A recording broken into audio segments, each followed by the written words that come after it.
Selamlar arkadaşlar, hepiniz hoş geldiniz. Hop, şimdi işten yeni geldim, arabanın şarjı bitti, zor yetiştim eve. Allah'tan yetişti, şimdi şarja takalım. Hoş geldiniz tekrardan. Bugünkü videomda işte görmüş olduğunuz gibi beyaz yakamı giydim. Amerika'da beyaz yakalı olarak çalışmanın artıları neler, eksileri neler, sizlere bunlardan bahsedeceğim.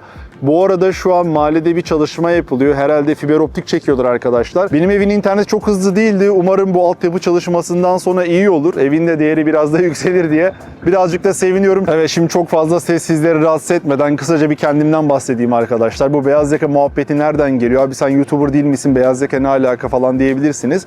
Demezsiniz gerçi. Benim kanalı takip edenlerin çoğu demez. Ama öncelikle geçenlerde Miami'deydim arkadaşlar. Yani yıllık bir iznim var biliyorsunuz. Onu yavaş yavaş kullanmaya başlayacağım.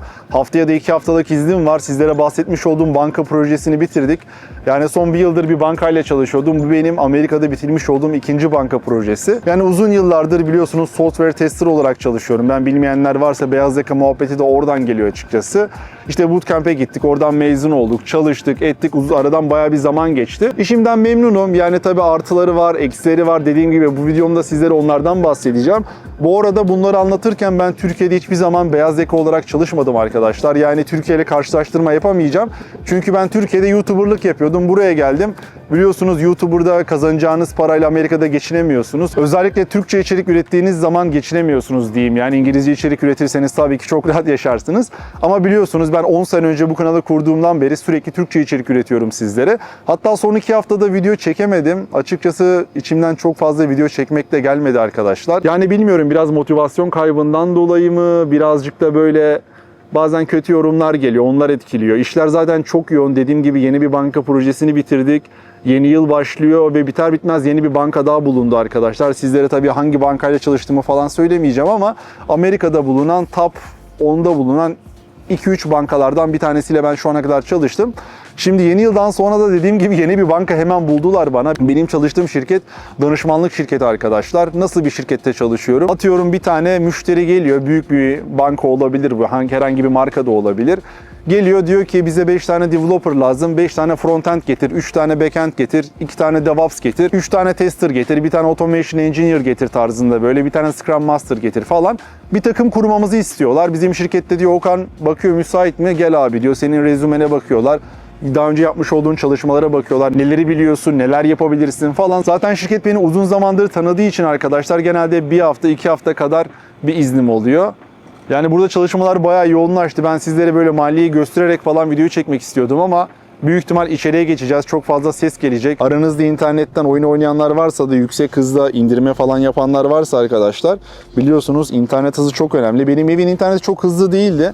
O yüzden herhalde bunlar şey yapıyor ya, fiber optik falan yapıyor. İnşallah daha hızlanır. Bakın çalışma falan da asmış adamlar. Biraz sonra burası coşacak. Beni bekliyorlar galiba. Ayıp olmasın. Ben içeri geçeyim. Size içeride detayları anlatacağım. Dışarıda çok fazla ses vardı. O yüzden içeriye geçtim. Işıklarımı falan koydum şimdi. Sizlere şöyle bir sinematik bir ortam yaratayım dedim.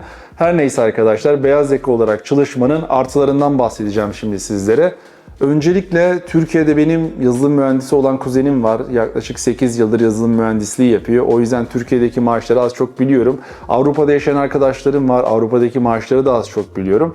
Burada zaten kendim yazılım mühendisi olmasam da yazılım mühendisi olan arkadaşlarla hani tabii maaş olarak bir tık daha yüksek kazanıyorlar. Onların da az çok ne kadar kazandığını biraz biliyorum. Şimdi Amerika'da beyaz yaka çalıştığınız zaman maaşlar bir tık daha yüksek oluyor arkadaşlar. Türkiye'den ve Avrupa'dan daha yüksek olabiliyor. Amerika'da giriş seviyesinde birisi olarak şirkete girdiğiniz zaman aşağı yukarı hani 100 bin, 110 bin dolar tarzında yıllık bir maaş alırsınız arkadaşlar. Bu tabii senior leveline çıktığı zaman 140, 150, 160'a çıkabilir. Ama tabii girdiğiniz şirket de çok önemli. Yani daha böyle büyük bir şirkete girdiğiniz zaman benefitleri daha fazlaysa işte Apple olur, Amazon olur vesaire, onlar gerçekten çok güzel maaşlar verebiliyor. Orada 180, 190, 250'ye kadar rahat bir şekilde çıkabiliyor maaşlarınız. Tabii bizim tester işinde birazcık daha maaşlar düşük oluyor yazılım mühendisine göre. Ama Avrupa'daki birisiyle karşılaştırdığınızda da ya da Türkiye'deki birisiyle tabii karşılaştırdığınızda burada maaşlar çok daha yüksek oluyor. Yani New York'taki bir adamın 100 bin dolar kazanıp aldığı maaşla Florida'da ya da Kaliforniya'da yaşayıp alınan maaş çok fark ediyor. Florida'da yaşayan birisi 100 bin dolarlık bir maaş aldığı zaman aşağı yukarı cebine 75 bin dolar kalıyor arkadaşlar. Neden 25 bin dolar kesiliyor onu açıklayayım sizlere.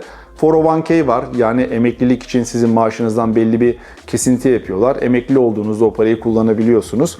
Onun sonrasında sağlık sigortası çok önemli. Sağlık sigortası da maaşınızdan belli bir oranda kesiliyor. Şirket size böyle bir paket sunuyor. Siz seçeneklerinizi seçiyorsunuz hangisini seçmek isterseniz.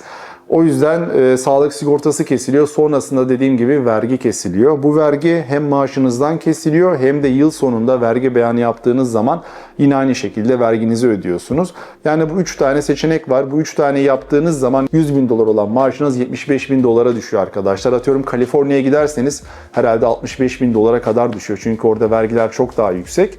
Yani demem o ki Amerika'da maaşlar biraz daha yüksek Avrupa'ya göre, hani Türkiye'ye göre. O yüzden artı olarak bunu sayabilir miyiz? Sayabiliriz. Tabi burada yaşam masrafları da değişiyor. Ama sırf bunu Amerika diye adlandırmak da bilmiyorum ne kadar doğru arkadaşlar. Dediğim gibi her eyaletin yaşam masrafı çok fazla. Sizlere şöyle bir örnek vereceğim. 7-8 sene önce ben ilk Amerika'ya geldiğim zaman yıllık böyle 100 bin dolar kazanan birisi, yani aslında böyle yani patron falan oluyor. Yani gerçekten kazancı çok yüksek oluyordu. Yani 100 bin dolar kazanıldığı zaman herifler böyle adama baktığı zaman adam yani aşmış diyorlardı. Ama şimdi 2025'in 100 bin doları Amerika'da çok büyük para değil arkadaşlar. Bir de vergiyi onu bunu çıktıktan sonra cebinizde dediğim gibi 75 bin dolar kalıyor. Adam yani kıt kanat geçinmiyor. Hani atıyorum şöyle bir örnek vereyim. 1+1 bir daireye çıkıyorsunuz. Şu an kiralar 2200-2100 dolar falan hani Orlando bölgesinde. Zaten maaşınız 100 bin dolar alıyorsanız 6 bin. Bundan zaten 2000 doları çık 4 bin. Hadi arabanın ödemesi de 600-700 olsun onu çık. Dışarı çıkması, yemesi, içmesi vesaire vesaire. Yani ya 1000 dolar ya 1500 dolar aylık ya kenara koyabiliyordur ya da koyamıyordur arkadaşlar. Sizlere bahsetmiş olduğum 100 bin dolar maaş işte yazılım mühendisi olabilir, tester olabilir, DevOps olabilir, hani Scrum Master olabilir. Onun dışında veri analiz uzmanı olabilir. Yani 100 bin dolar bazı meslekler için biliyorsunuz giriş parası oluyor Amerika'da. Tester için olmuyor tabii 85'ten falan başlıyor testerlar ama dediğim gibi yani eskiden 100 bin dolar çok büyük paraydı ama şu an 100 bin dolar çok büyük bir para değil. Hani Türkiye'de de tabii siz de aynı şeyleri yaşıyorsunuz. Biliyorum eskiden paranın değeri çok daha fazlaydı. Alım gücü tüm dünyada düştü, Amerika'da da düştü. Ama yine hani beyaz yaka çalışan birisi Avrupa'da ya da Türkiye'de çalıştığına göre burada alım gücü bir tık daha yüksek. Artılardan bir tanesi bu. İkinci maddede yıllık izin var arkadaşlar. Dediğim gibi ben Türkiye'de beyaz yaka çalışmadığım için bilmiyorum ama arkadaşlarıma sorduğum zaman yani çok fazla yıllık izinlerin olmadıklarını söylüyorlar. Özellikle ben yılda 21 gün yıllık iznim var. İşte atıyorum 7-8 gün hasta olduğum zaman bir iznim var. Tatiller, ıvır zıvır vesaire onlara baktığınız zaman yani neredeyse yani 40 gün falan bir şekilde çalışmıyorsunuz burada. 1,5-2 ay neredeyse yılın çalışmayabiliyorsunuz arkadaşlar. Ama bilmiyorum Türkiye'de bu durum nasıl? Avrupa ile kıyaslayamıyorum çok fazla. Çünkü Avrupa'da sosyal devlet çok daha fazla. Hani Almanya'dır vesaire. Büyük ihtimal onlar yıllık izni daha iyi alıyorlardır. Ama bence Amerika'da diğer meslek gruplarına göre beyaz yaka çalışıldığında ben kendi şirketimden örnek verecek olursam yani yıllık 21 gün fena değil arkadaşlar. Güzel geliyor. Bilmiyorum Türkiye'de beyaz yaka çalışanlar varsa sizlerin yıllık izni kaç gün bunu yorumlarda belirtebilirsiniz. Ama ben kuzenimden öğrendiğim kadarıyla 15-16 olması gerekiyordu onun. Ondan bir tık daha yüksek olduğu için ikinci maddede sizlere verilen yıllık izin diğer meslek gruplarına göre bence iyi arkadaşlar. Üçüncü maddemizde de esnek çalışma ortamı diyebilirim sizlere. Biliyorsunuz Covid geldiğinden beri çoğu şirket remote'a döndü. Gerçi şu an herkes tekrar ofise çağırmaya başladı. Çoğu arkadaşım da aslında remote çalışırken keyifleri yerindeydi. Çoğu arkadaşların arasına ben de giriyorum. Çünkü ben de eskiden çalıştığım şirketlerde remote çalışıyordum. Daha sonrasında ofise çağırdıkları için o işlerden çıkmak zorunda kaldım. Öyle olduğu için arkadaşlar eskiden bir tık daha rahattı ama şu an tabii yavaş yavaş ofise dönmeye başladı. Özellikle büyük şirketler. Bunlardan da en önemlisi Amazon. Amazon gerçekten çalışanlarına bayağı bir pushladı. Ve çoğu şu an ofise gidiyor diye biliyorum. Ya da onun dışında Apple da aynı şekilde. Apple'da çalışanların ofise gelmesini istiyor ve gerçekten bunun kontrolünü yapıyor. Eskiden bu böyle değildi. Bir tık daha rahattı ama hani hibrit çalışma olanakları da oluyor. Şu an benim çalıştığım şirkette haftada 2-3 gün ofise gidiyorsunuz arkadaşlar. Türkiye'de bilmiyorum. Türkiye'de de büyük ihtimal aynıdır diye düşünüyorum. Sonuçta çalışma şekli hepimiz beyaz yakayız. Siz de orada beyaz yakasınız. Biz burada beyaz yakayız. Ve yaptığımız işler genel olarak birbirine benzer işler. Esnek çalışma ortamı olarak bunu söyleyebilirim. Ama burada biraz daha haklarınızı savunabiliyorsunuz gibime geliyor. Çünkü kuzenimle konuştuğum zaman Yani böyle hastalığında vesaire bile gerçekten yani rapor falan istedikleri oluyormuş. Burada hastayım dediğiniz zaman yani benim çalıştığım şirketlere bakıyorum, kimse size yani bir hesap sormuyor, sizlere rapor istemiyor doktordan vesaire. Geçmiş olsun diyor, gönderiyor ama Türkiye'de bazı konuştuğum arkadaşlar hani şirketlerin kastıklarını söyledi, doktor raporu isteyenler vesaire oluyormuş. O yüzden tam bilmiyorum artı mı eksi mi ama bana birazcık daha artı geldi. Tabii Avrupa ile kıyasladığımız zaman büyük ihtimal Avrupa çok daha iyi bir konumda olur diye düşünüyorum. Sonuçta sosyal devlet anlayışı orada çok daha yüksek.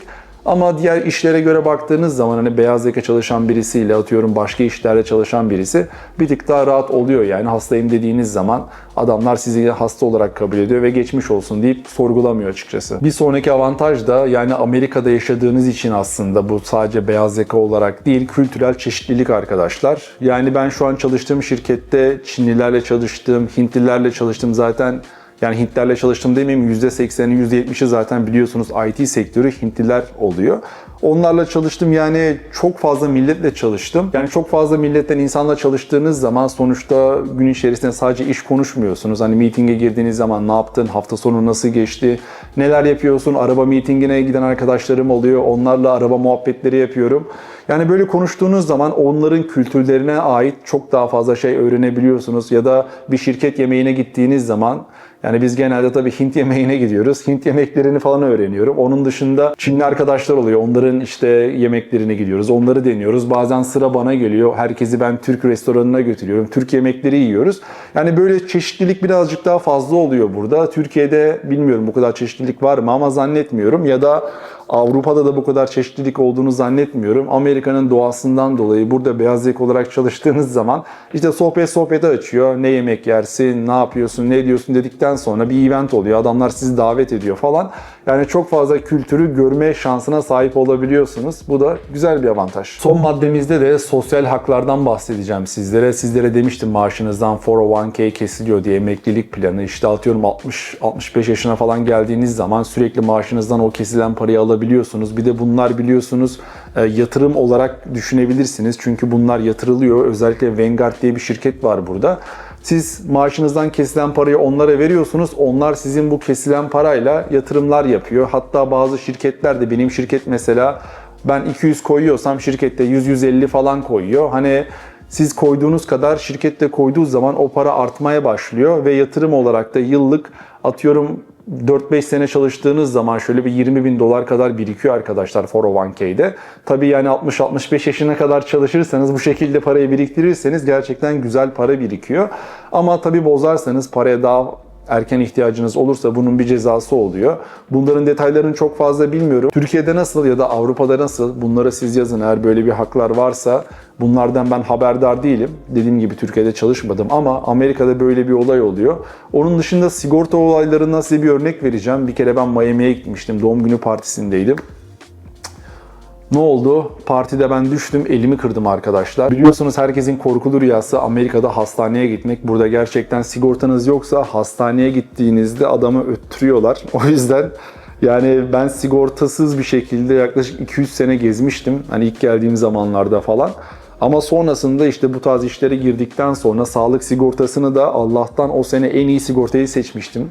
O yüzden kafam biraz rahattı. Şu ara benim burada bir çatlak oldu yani komple kolum falan kırılmadı ama burada çatlak olduğu için sürekli bilgisayar başındasınız, kod yazmanız gerekiyor, meetinglere giriyorsunuz, rapor tutuyorsunuz, test case hazırlıyorsunuz vesaire benim işlerimde yani çok fazla işlem yapıyorsunuz. Yani ben yine idare ettim. Hani tek elle falan idare ettim ama idare etmeseydim bile şirket size short term hani disability tarzında bir olanak sunuyor. Hani maaşınızdan biraz kesinti yapıyor ama 4 ay, 5 ay, 6 aya kadar sizlere bir ödeme yapıyor ve o ara içerisinde siz çalışmak zorunda değilsiniz. Evde hani sağlığınıza dikkat ediyorsunuz, iyileşmeye çalışıyorsunuz. Ben buna başvurmadım ama burada başvuran arkadaşlarım oldu. Onların da maalesef başına bazı kazalar geldi. Onlardan sonra onlar da short term disability aldılar. Ve bu sayede hani 6 ay içerisinde kendilerini toparladılar, iyileştiler ve tekrar şirkete geri dönebildiler ve bu 6 ay boyunca da maaşlarını aldılar arkadaşlar. Dediğim gibi biraz bir kesinti oluyor. Tabii böyle bir olanağınız da var. Güzel bir hak. Eğer çok daha ciddi bir şey başınıza geliyorsa bu da long term disability oluyor. Bu da yaklaşık herhalde 1 yıl, 1,5 yıl tam süresini bilmiyorum ama uzun zaman içerisinde sizlere yine maaşınızı ödüyorlar ama bu sefer birazcık daha fazla kesinti oluyor diye biliyorum. Neyse dediğim gibi ben parmağıma alçı yapmıştım. Yine çalışmaya devam ettim. Ben bunu bildirmedim arkadaşlar. Ama sigortam olduğundan dolayı Miami Devlet Hastanesi'ne gittim. Sadece $250 ödedim arkadaşlar. O da Miami Devlet Hastanesi benim sigortanın anlaşmalı olduğu hastanelere dahil değildi. O yüzden bir tık ödeme yapmam gerekti. Ama onun dışında Orlando'ya geri döndüğüm zaman burada işte alçı yaptılar. Yani 4-5 defa hastaneye gittim. Benimle çok iyi bir şekilde ilgilendiler. Ve gerçekten hiç para ödemedim arkadaşlar. Normalde tabii sigorta şirketleri bunu hastaneye yansıtırken biraz şişiriyorlar. Şöyle bir hastaneye yansıttıkları faturaya baktım. $7.000-8.000 bir fatura yansıtmışlar. Tabii onu hani ben ödemeye kalksaydım, hani birazcık da durumum iyiydi, şudur budur deseydim, sigortam olmasaydı yani minimum $5.000 herhalde benden keserlerdi arkadaşlar. Ama sigortam olduğu için sadece $250 ödedim. Hatta onu bile ödemeyebilirdim. Dediğim gibi anlaşmalı olan bir hastaneye gitseydim. Ama o süreç içerisinde gerçekten canınız çok yanıyor. O yüzden hiç düşünemedim bile. İlk hastaneye gittik vesaire. Elim alçıdaydı. Bir 4 ay kadar elim alçıda oldu. Bilmiyorum, çok fazla video çekmedim o ara. O yüzden beni elim alçıda şeklinde çok görmediniz. Ama başıma böyle bir olay gelmişti. Bu da yani iyi bir sağlık sigortanız olduğu zaman gerçekten bu tarz şeyler insanların başına gelebiliyor. Özellikle Amerika'ya ilk gelecek insanlar sağlık sigortasını bence yaptırsınlar. Hatta Obamacare dedikleri bir şey var. Çok fazla para vermek istemiyorsanız aylık $100, $150 veriyorsunuz herhalde. Yine aynı şekilde sağlık sigortasına sahip olabiliyorsunuz. Çünkü normalde Obamacare'e başvurmazsanız $400-500 kadar sizden para alıyorlar. Bu da kısa bir bilgi sizlere. Şimdi artılardan konuştuk. Güzel güzel anlattım sizlere. Eksilere geçelim arkadaşlar. Yoğun çalışma temposu, özellikle yani ben buna kendimden örnek vereceğim. Bankalarla çalıştığınız zaman arkadaşlar, banka projeleri gerçekten çok ciddi projeler ve hani gerçekten o parayla oynuyorsunuz ve o senaryoların, özellikle ben test kısmından söyleyeyim. Yani o senaryoları gerçekten iyi test etmeniz gerekiyor. Negatif olarak, pozitif olarak. Yani aklınıza takılan soruları gerçekten sorup bunların cevabını almanız gerekiyor. Eğer bu cevabı alamazsanız ve bir şekilde sizin yakalayamadığınız bir şeyi başka birisi bulduysa ve özellikle bu hata production'a gittiyse, yani bu bug production'a gittiyse sizleri gerçekten suçlayabiliyorlar. Suçlamanın dışında yani böyle şeyler de olabiliyor arkadaşlar. Gerçekten çok yoğun bir çalışma temposu oluyor. Biz buna agile yapıyoruz. Benim çalıştığım çoğu şirket agile, yani sürekli her 2 haftada bir sprintler oluyor. Her gün 500 tane meeting oluyor ve meetingde gerçekten bazen random sorular sorabiliyorlar size ve siz de tester olduğunuz için, yani sistemi sizin test etmeniz gerektiği için sorulan soruları bilmeniz gerekiyor. Her şeyi bilemeyebiliyorsunuz ve bu da gerçekten insan üzerinde bazı stres oluşturabiliyor. Benim kardeşim de Türkiye'de business analist. Kendisi daha önce bir bankada çalışıyordu. Şu an başka bir şirkette çalışıyor. Yani kendisi de 5-6 yıldır business analist olarak çalışıyor. O yüzden kardeşimden de biliyorum. Türkiye'de çalışmış olduğu bankalarda o kadar çok strese kapılıyordu ki bazen tek başına Avrupa turuna gidiyordu, geziyordu, tozuyordu, kafasını dağıtmaya çalışıyordu. Herhalde bizim işin doğasında var. Yani sadece Amerika olarak demeyeyim, bu Türkiye'de çok daha fazladır zaten gibime geliyor. Avrupa'da nasıl pek bilgim yok ama bizim beyaz yakanın doğasında var arkadaşlar.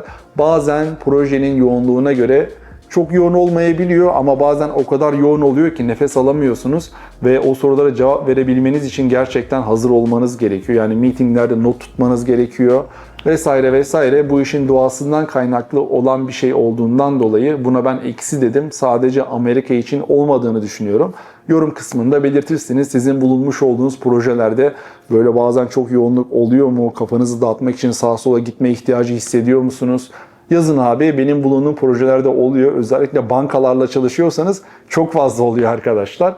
Ben buna eksi olarak yazdım. İkinci maddemizde de aileden, sevdiklerinizden uzak olma. Yani Amerika'da yaşadığınız zaman benim gibi işte green card çıkmış olur. Çalışma vizesiyle bir şekilde buraya geldiğinizde vesaire aileniz yanınızda olmadığı zaman işte bu zor süreç içerisinde, bir de roommate falan yoksa, sizlere diyorum ya roommate alın, iyi geliyor, yalnız kalmıyorsunuz vesaire.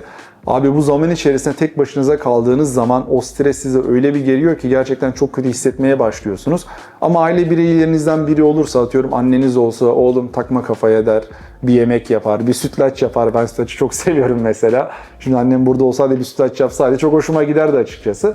Yani böyle aile bireyleri olduğunda tabii ki sizlere destek oluyor arkadaşlar. Amerika'da tabii siz böyle YouTube videolarında görüyorsunuz. Şunu yaptım, bunu yaptım. Herkes videoya çekiyor. Zamanında ben de çok çekiyordum. Şu sıralar çok fazla çekmiyorum. Zaten fark etmişsinizdir. Yani bunları görmüş olduğunuzda hani tabii sizlere çok tatlı geliyor ama burada yaşamanın bir bedeli var. Dediğim gibi sevdiklerinizden uzak kalıyorsunuz. Yani sizlere şöyle söyleyeyim, ben 2 sene önce Türkiye'ye gittiğim zaman, yani bunun öncesinde bir 4 sene kadar gitmemiştim. Abi bir gittim mesela, arkadaşlarımın annesini babasını gördüm. Adamlar harbi yaşlanmış mesela, saçlarında beyazlar çıkmış, insanlar çökmüş. Yani 4 sene görmediğiniz insanlar, özellikle tabii hani büyüklerimiz 50-55 yaşından sonra hani 60-65 yaşına geliyor. Gerçekten yani o çöküntüyü görüyorsunuz. Ya da bir kardeşiniz var. Mesela benim kardeşim, buradan Sema'yı öpüyorum. Dediğim gibi kendisi business analist olarak çalışıyor. Mesela ben Amerika'dayken üniversiteye başladı. Ben Türkiye'ye görmeye gittiğimde üniversiteden mezun oldu. Düşünün yani, ben kardeşimin üniversite hayatını hiçbir şekilde görmedim arkadaşlar. Burada onu yapacağım, bunu yapacağım, para kazanacağım, koştur koştur koştur. Zaman çok hızlı geçiyor. Ve yani koşturuyorsunuz ama elinizde bir şey geçmeyebilir Amerika'da. Yani Amerika eskisi gibi değil, zaten farkındasınızdır. Hani benim zamanımda bir tık daha iyiydi. Şöyle bir 7-8 sene önceye baktığınız zaman. Ama dediğim gibi geriye dönüp baktığınızda yani ben kardeşimin mezuniyetini zaten gidemedim. Onun dışında yani üniversite hayatını hiç göremedim. Yani böyle bir eksiklik oldu hayatımda. Tabii bunlar yaşanabilen şeyler. Sizlere böyle izlediğiniz zaman her şey çok kolay gelebilir ama hayatta bunlar da var arkadaşlar. Bunları da bence göz önünde bulundurun. Bu beyaz yaka ile alakalı çok değil ama sonuçta bizim dediğim gibi işin yapısından dolayı çok stresli bir iş. Sevdiklerinizin yanında olması, size destek vermesi çok önemli. Tabii ben bu süreçte sevdiklerimden çok uzakta olduğumdan dolayı işte hani roommate'lar olur, arkadaşlarımız olur. Her akşam dışarı çıkıp onlarla bir şeyler paylaşmam gerekiyor. Onlarla görüşüyorum, ediyorum. Yani yalnız kalmamaya çalışıyorum arkadaşlar. O yüzden aranızda böyle benim gibi beyaz yaka işleri yapanlar varsa arkadaşlarınızla zaman geçirin. Çünkü bu işler kafanızı dağıtmanızı gerektiren işler ve sizlere daha iyi hissettiriyor. Bir sonraki maddemizde de rekabet ve baskıdan bahsedebiliriz diye düşünüyorum. Yani benim başıma çok fazla gelmedi açıkçası ama bu son yapmış olduğum projede bir tane ablamız vardı. Ablamız yani gerçekten o kadar çok belli ediyordu ki insanların rekabet içerisinde olduğunu. Yani senin hatanı bulduğu zaman sadece yani sana özelden yazmıyor, bunu özellikle gruba yazıyor, menajerlerine söylüyor. Yani küçük bir şey. Çok fazla büyütmenin anlamı da yok. Yani kendi aranızda halledebileceğiniz bir şey. İşin ben doğasını şimdi 4-5 yıldır yaptığım için az çok bir bug'ın ne kadar kritik ya da kritik olmadığını biliyorum. Ama işte şirket içerisinde bazen böyle rekabet olabiliyor. Bir de bu ablamız bizim müşteri kısmındaydı. Benim danışmanlık şirketinde değildi. Ama işini sağlam alabilmek için bir şey yakaladığı zaman yani sürekli gergin mesajlar atıyor. Her şeye sizi tagliyor. Yani tamam, bazen böyle baskı gerekli olabiliyor. Çünkü bazı insanlar çok rahat çalışıyor. Çok rahat olduğunuz zaman da iş bazen yürümeyebiliyor. Bir tık baskı, bir tık kıvamında olan baskı güzel. Ama bazen gerçekten görüyorsunuz, hani sizi birazcık daha insanların içerisine küçük düşürüp kendisini yükseltmeye çalışan insanlar oluyor. Yani bu sadece Amerika'ya özel bir şey değil. Türkiye'de zaten bence daha fazla oluyordur. Ama burada benim başıma birkaç defa geldi. Onun dışında çok fazla gelmedi. Çünkü insanların eline çok fazla koz vermemeye çalışıyordum. Ben yani işimin üstüne düşüyordum arkadaşlar. Yani o yüzden yani YouTube videolarında orada burada çok fazla video çekemiyorum bu 4 senedir. Çünkü burada ben yaşam mücadelesi veriyorum. Hani sizin karşınızda böyle bilmiyorum ben nasıl gözüküyorum ama çoğu arkadaş beni sevmiyor. Sevmeme sebebini de çok anlamıyorum arkadaşlar. Yani gerçekten burada yani 4-5 senedir dediğim gibi yoğun bir şekilde projelerde çalışırken size içerik üretmeye çalışıyorum. Yani bunlar gerçekten zaman alıyor ve dediğim gibi YouTube'dan çok büyük bir kazanç sağlamıyorum yani. Ben sizlere tecrübemi nasıl şu an aktarıyorsam aynı şekilde aktarıyorum. O yüzden de biraz motivasyon kaybı da oluyor. Yani çok fazla kötü yoruma takmıyorum. Yani 10 yıllık bir tecrübem var. O yüzden artık yorumlar geldiği zaman biliyorum hangisini kafaya takabilirim, hangisini takmam. Çoğu zaman takmıyorum ama yani biz de insanız abi. Her zaman bir insanın bir yükselişi oluyor. Bir düşüşü oluyor. Yani bir düşüşteyken bazen yorumlarınızı görüyorum. Diyorum abi hiç YouTube video çekmenin bir anlamı yok. Çünkü bir, para olmadığı için biz motive olamıyoruz. İki de yorumlara baktığınız zaman zaten buraya bizim motivasyon ihtiyacımız var. Ben o kadar işin gücün arasında sizlere video çekmeye çalışıyorum. Ama öyle yorumlar gördüğüm zaman bazen üzülüyorum. O yüzden bilmiyorum, yorumları falan kapatsam belki daha sağlıklı olabilir benim için diye düşünüyorum hatta bu aralar. Ama neyse, yani rekabet ortamı var burada. Dediğim gibi insanların eline çok fazla koz vermemeye çalışın bence. Çünkü bazı insanlar gerçekten bunu kendilerini yükseltmek için kullanıyorlar. Dikkatli olun derim. Ve son maddemizde de vize süreçleri arkadaşlar. Yani bu konuda ben biraz rahatım. Amerikan vatandaşı olduğum için hani herhangi bir sorunla karşılaşmıyorum ama Amerika'da biliyorsunuz H-1B vizesi var. Yani bizim beyaz yakalı çalışanlar arasında özellikle Hindistan'dan gelen insanların çoğu H-1B vizesiyle çalışıyor. Ve şu an biliyorsunuz Trump yeni bir yasa getirdi. H-1B vizesiyle çalışmak isteyenler, yani Amerika'ya geldiklerinde $100.000 kadar bir ödeme yapmaları gerekiyor. Ya da yenileme süreçlerinde $100.000 kadar bir ödeme yapmaları gerekiyor şirketlerin. Bu da gerçekten vize süreçlerini bayağı bir etkileyeceğini düşünüyorum. Özellikle beyaz yaka olarak şu an çalışıyorsanız, H-1B vizeniz yenilenmesi gerekiyorsa vesaire, şu an bir sıkıntı yaşayabilirsiniz yenilenme sürecinde. Çünkü çoğu şirket büyük ihtimal sponsor olmak istemeyecek. Bizim işin de, yani Amerika'nın olayları biliyorsunuz, Trump geliyor, değiştiriyor, ediyor, yapıyor, ediyor. Çok dalgalı bu aralar. Yani insanlar burada parasını tutuyor. Şu an ekonomi durmuş durumda. Sizlere öyle söyleyeyim. Kimse parasını harcamak istemiyor. Türkiye'de de öyledir herhalde. Yani insanlar ne yapacaklarını bilmediği için herkes şu an kararsız, belirsiz, değişik bir ortamda yaşıyorum şu an 2025'in Amerika'sı. Zaten 2025 çok güzel geçmedi benim için. Yani bilmiyorum, bunları anlatmanın da çok anlamı yok. Business kısmında bazı zararlar oldu benim açımdan. Ama 2026 umarım her şey daha iyi olur. Sizler için de daha iyi olur. Benim aklıma çok fazla eksi de gelmiyor. Yani eksileri, artıları bunlardı. Ben uzun süredir çalışıyordum. Tecrübelerimi de sizlere bir aktarmak istedim. Belki aranızda beyaz yakalı olarak buraya gelip çalışmak isteyenler varsa duymak ister. Çünkü Türkiye'de bu işi yapıp da Amerika'ya geldiğinde burada adam Uber, DoorDash, Lyft yapmak istemez abi. Burada Türkiye'de yaptığı işini yapmak ister haliyle. Yani o yüzden bence sizler için faydalı olmuştur. Onun dışında ben nasıl bu işe başladım sizlere zaten daha öncesinde söylemiştim. Ben bootcamp'e gitmiştim. Eğer gitmiş olduğum bootcamp'i merak edenler varsa aşağı etiketliyorum, Neotech Akademi. Kendileriyle görüşebilirsiniz. Software tester olarak bir kariyer planınız varsa görüşün derim. Ben uzun zaman önce görüştüm, öğrencileriydim, mezun oldum ve aradan bayağı bir zaman geçti. Şu anda işimize devam ediyoruz. Kendinize iyi bakın, hoşça kalın. Yorumlarda siz neler düşünüyorsunuz? Sizin şu an çalıştığınız şirkette benim sizlere Amerika'da yaşayan birisi olarak anlattıklarım doğru mu, değil mi? Siz neler yaşıyorsunuz? Kendi tecrübelerinizi yorumlar kısmında yazın. Bakmaya çalışacağım. Kendinize iyi bakın, hoşça kalın. Bay bay.